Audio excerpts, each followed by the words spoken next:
Quando os portugueses desembarcaram no Brasil em 1500, já existiam muitos povos morando na terra. Tribos variadas, com costumes próprios. Milhões de pessoas que não conheciam a Europa e nem precisavam dela para viver. Como foi possível que alguns milhares de colonos portugueses espalhados pelo Brasil acabassem destruindo uma população tão grande? Veja, a seguir, como o processo de colonização conseguiu exterminar culturas muito antigas e bem adaptadas às condições brasileiras.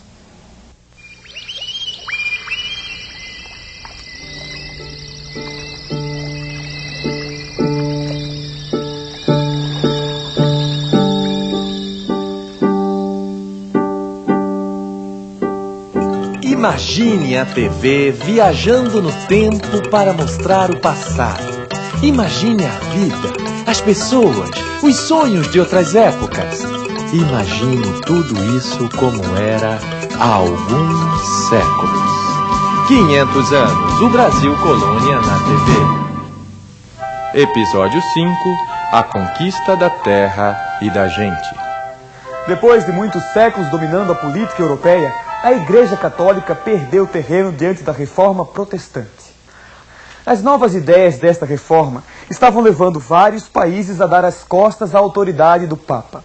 Para manter a sua força, a Igreja lançou uma contra-reforma em meados do século XVI. Usou para isso da sua influência em regiões ainda pouco atingidas pelas ideias protestantes, como Portugal e Espanha. Foi nesse contexto que surgiu a Companhia de Jesus. A Companhia de Jesus foi criada para levar a palavra de Cristo a todos os lugares. Seus membros são chamados de jesuítas. Somos muito bem preparados. Os primeiros jesuítas viajaram para o Brasil em 1549, junto com Tomé de Souza, o primeiro governador-geral da colônia. José Pereira nos dá maiores detalhes. Aqui no Brasil, os jesuítas começaram fundando colégios gratuitos em Salvador, São Vicente e São Paulo de Piratininga. Nesses colégios, eles ensinavam crianças brancas e índias a ler, escrever e rezar. O ensino dos nativos também era conhecido como catequese, e era comum os religiosos aprenderem a língua dos índios para uma melhor comunicação. Com licença, Pereira, mas os jesuítas só aprenderam a língua nativa porque isso facilitava a catequese. É bom deixar claro que os padres, além de não terem grande interesse na cultura dos povos da terra, não aceitavam as religiões nativas. Queriam mais era convencer os índios a ver o mundo da mesma maneira que eles. Está tudo errado na vida de vocês. Vamos ensiná-los a terem a mesma fé que nós temos. Para quê? Para poder mudar para melhor. Não queremos. Gostamos do jeito que somos. Adeus. Paciência. Um dia esses índios vão acabar aprendendo que bom mesmo é ser europeu, católico e branco. Os colonos também estavam interessados nas tribos do Brasil. Um interesse diferente dos jesuítas. Um outro tipo de violência. Os nativos eram capturados e usados no trabalho escravo. A verdade é essa. Precisamos de índios. Todo mundo aqui precisa de mão de obra. O índio é como se fosse o negro da terra. Eu só não entendo uma coisa. Como é possível vocês conseguirem capturar os índios com tão pouca gente? Não somos tão poucos assim. Contamos com a ajuda de muitos outros índios. Tem índios que ajudam vocês? Como é que pode? É que algumas tribos daqui são inimigas umas das outras. Nós fazemos amizade com uma tribo e, junto com ela, lutamos para vencer as tribos inimigas. E como vocês fazem? Guerra, caro Jorge! Fazemos guerra! Os índios que restam viram escravos e vão trabalhar para todos nós! Nos ataques organizados pelos colonos, muitos morriam, inclusive mulheres e crianças. Somente os sobreviventes da tribo vencida é que seriam escravizados. Essas guerras são absurdas, padre. Os nativos, pobres almas, também merecem a salvação. O que podemos fazer? Acho que nosso trabalho de salvação seria facilitado se conseguíssemos reunir os índios em aldeias. Mas eles já vivem em aldeias. Eu sei. Estou falando de aldeias jesuítas. Faremos nossas aldeias e nelas cuidaremos dos nativos. Interessante. Ficará mais fácil ensinar-lhes a fé e o trabalho, mas... E se eles não quiserem ir para as nossas aldeias? Vão querer, sim. E os que não quiserem, paciência. Se querem sofrer nas guerras, que sofram. Os nativos, que os europeus insistem em chamar de índios, viviam aos milhares no Brasil. A vida aqui é muito simples e diferente da Europa. Acontece que a maioria dos colonos, como o Sr. Medeiros, acha que simplicidade é o mesmo que selvageria. E não é! Esses índios vivem no mato, não têm cidades, não têm prédios, moram em cabanas de palha. Não conhecem a roda, o ferro, o vidro, livros, não conhecem nada. São selvagens, sim. O senhor conhece a cultura deles, as lendas, a arte dessas tribos?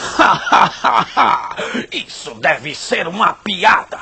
Bicho não tem cultura. O senhor acha que os nativos são animais? Acho!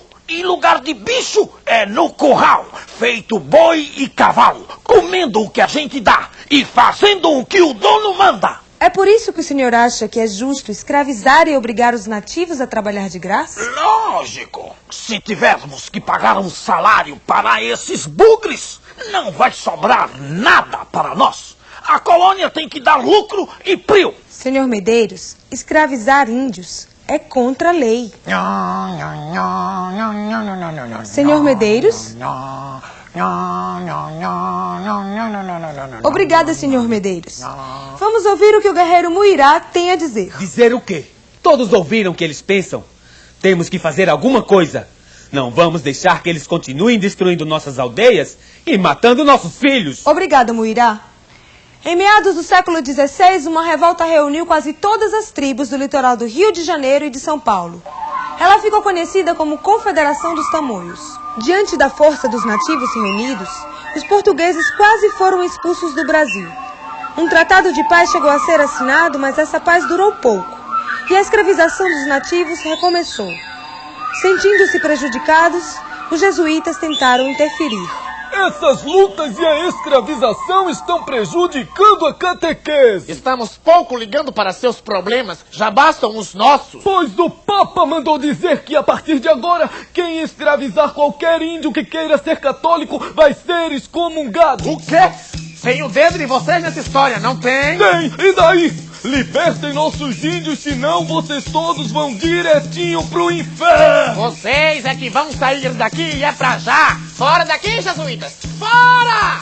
Alguns anos depois, os jesuítas tentam uma nova experiência junto aos índios. Na região do Rio Paraná, os padres administram as missões ou reduções, comunidades agrícolas que estão rendendo ótimos resultados. Todos nós aprendemos a falar a língua deles, o Guarani. Apresentamos peças de teatro, contamos histórias, ensinamos algumas músicas, tudo com temas da Bíblia. Se os índios gostam, eles adoram. São meio desconfiados, é verdade, mas acabam ficando e trabalhando conosco. Estou aqui há 10 anos. Devia trazer sua tribo para cá também. Não, preferimos ficar olhando de longe. Mas a missão é um bom lugar. Os jesuítas nos ensinam artesanato e como cuidar melhor da terra. Não sei, esse jeito deles é tão diferente do nosso. Pode ser, mas que outra escolha vocês têm?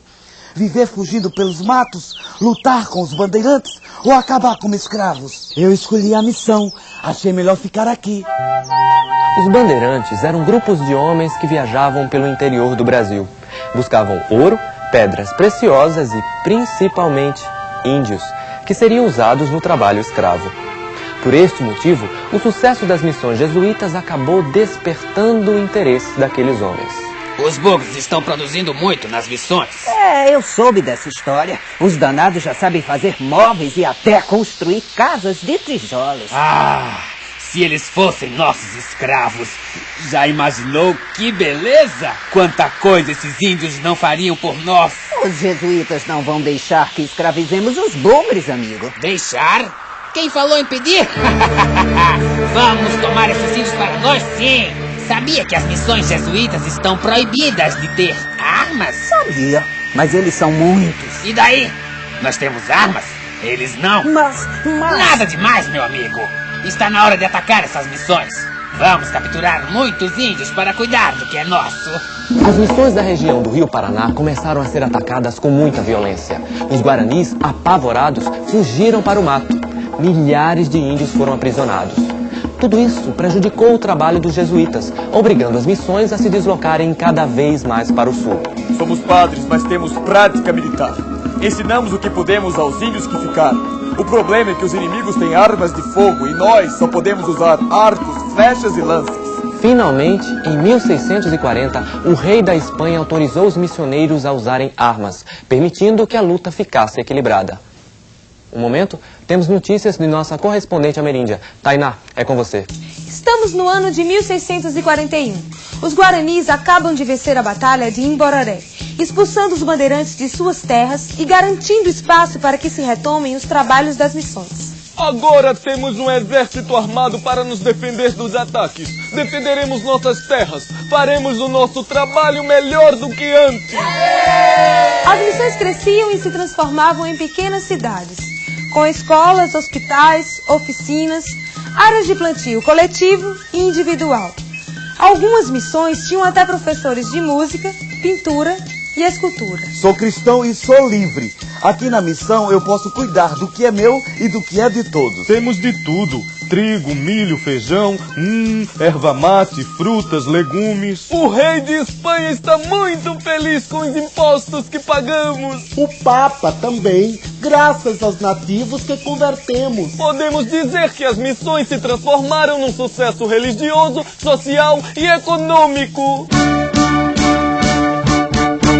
Notícia extraordinária. A assinatura do Tratado de Madrid entre Portugal e Espanha exige a nova marcação de terras na região das missões jesuítas. Vale explicar que o território onde estavam as missões foi alvo de muitas disputas entre Portugal e Espanha. Com a assinatura do Tratado de Madrid, as missões seriam obrigadas a se deslocarem mais uma vez, após quase 100 anos de permanência na região. Mas desta vez, os guaranis não pensavam em fugir dali. Uma comissão está vindo da Espanha para demarcar um novo território. Seremos obrigados a sair. Outra vez? É. Já decidimos o que fazer. Recebemos essas terras de Deus e de São Miguel. Não podemos entregá-las a estranhos.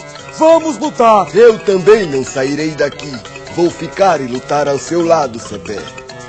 Liderados por Sepete e Araju, os guaranis resistiram à demarcação das terras, enfrentando as tropas espanholas e portuguesas. Os nativos garantiram algumas vitórias. Mesmo assim, várias missões foram destruídas e milhares de inocentes foram mortos.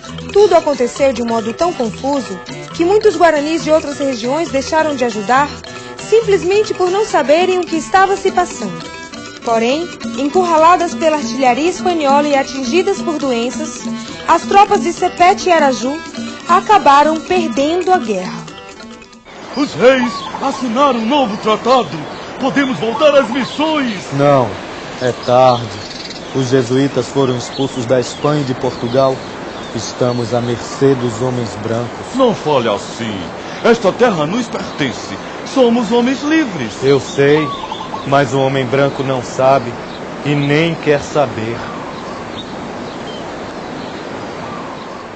A selvageria dos colonos pressionava os nativos brasileiros e os colocava cada vez mais distantes de suas raízes. Também no norte do Brasil, conflitos semelhantes envolveram colonos, padres e índios. No próximo episódio, veja como as tribos que viviam na região amazônica resistiram à invasão de suas terras e à escravização de sua gente.